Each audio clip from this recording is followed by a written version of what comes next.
سب سے پہلے اسلام کے اندر ہے پاکی. کیا ہے؟ پاکی. اب پاکی کا طریقہ کیا ہے کہ غسل. پاکی کا طریقہ ہے غسل. اب غسل میں کتنے فرض ہیں؟ کتنے فرض ہیں؟ 51 فرض ہیں بھائی غسل میں. اتنا رٹانے کے بعد 51 فرض دکھ رہے بھائی. 3 فرض رٹایا کہ کلی کرنا، ناک میں پانی ڈالنا، پورے بدن پہ پانی بہانا. 3 فرض یاد کرا رہا ہوں، کراتے کراتے ہڑا جا رہا ہوں. تو اب غسل میں 3 فرض ہیں.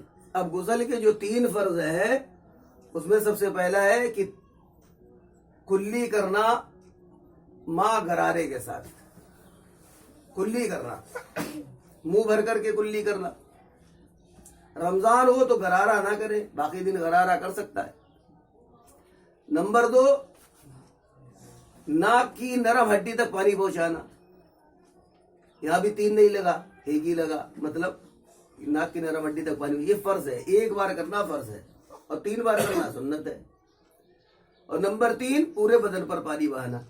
یہ تو آپ کو شارٹ میں راستہ بتا دیا ہے، لیکن سنت کا طریقہ کیا ہے؟ بسم اللہ پڑھ کر دونوں ہاتھ گھٹوں تک دھونا اور نیت کرنا. یہ 1 ہی نمبر میں آ گیا.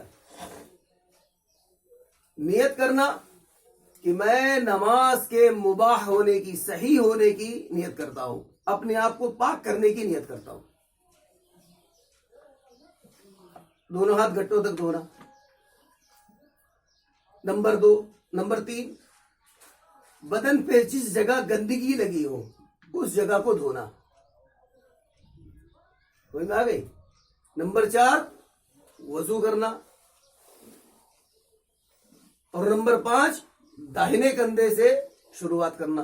پہلے دائیں کندھے پر پانی ڈالنا، پھر بائیں پہ ڈالنا، پھر سر پر ڈالنا.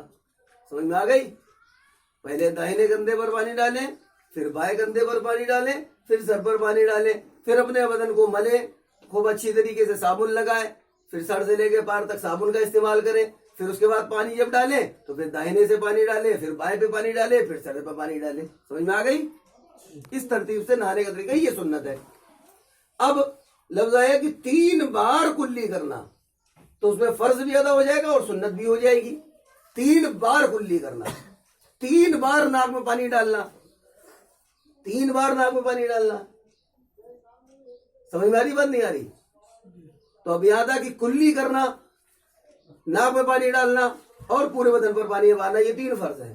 اب سنت میں کیا ہے کہ 3 بار کلی کرنا، 3 بار ناک میں پانی ڈالنا. آگئی بات؟ تو ہم جب سنت ادا کرتے ہیں تو فرض بھی ساتھ میں ادا ہو جاتا ہے، اور صرف فرض ادا کرتے ہیں تو سنت رہ جاتی ہے. اب آج کی سنتوں میں سب سے پہلی سنت کیا ہے جمعے والے دن کی؟ کہ اور دنوں میں سب سے پیشتر اٹھنا. اور دنوں میں آپ فجر میں اٹھتے ہو تو آج کے دن آپ کو تہجد میں اٹھنا چاہیے. جمعے والے دن اتنا شوق اور جذبہ رکھو کہ تہجد کی نماز پڑھیں. اسی طریقے سے مسواک کرنا، نہانا، عطر کا لگانا، سرمے کا لگانا، اچھے کپڑوں کا پہننا اور مسجد میں جانا. لیکن میں اپنی طرف سے ایک بات لگاتا ہوں کہ گناہ سے بچو. مسجد میں جا کر کے سنتیں پڑھنا کو، مسجد میں جا کر کے فجر کی نماز پڑھنا بند کرو، کیونکہ جو لوگ جمعے میں جا کر فجر کی نماز پڑھتے ہیں وہ گناہ بھی کر رہے ہیں. جمعے کے وقت پہنچے، 100 200 500 آدمی کا مجمع ہے اور فجر پڑھ رہے کھڑے ہو کر. اتنے لوگوں کو اپنے گناہ کا اظہار کرنے کی دیکھ، چوری تو چوری، سینہ چوری، کہ ہم فجر کی نماز چھوڑ کر آئے ہیں اور جمعے میں فجر کی نماز پڑھ رہے ہیں. اللہ سے بغاوت نہ کرو، اللہ سے بغاوت نہ کرو، اللہ سے ڈرو، اللہ سے ڈرو. کیونکہ اللہ وہ طاقت ہے کہ کوئی طاقت اس کے آگے جیت نہ پائی ہے، اور کوئی اس کی طرف سب مٹ گئے ہیں. نمرود ہو، حامان ہو، فرعون ہو، دجال ہو، سب مٹے ہیں،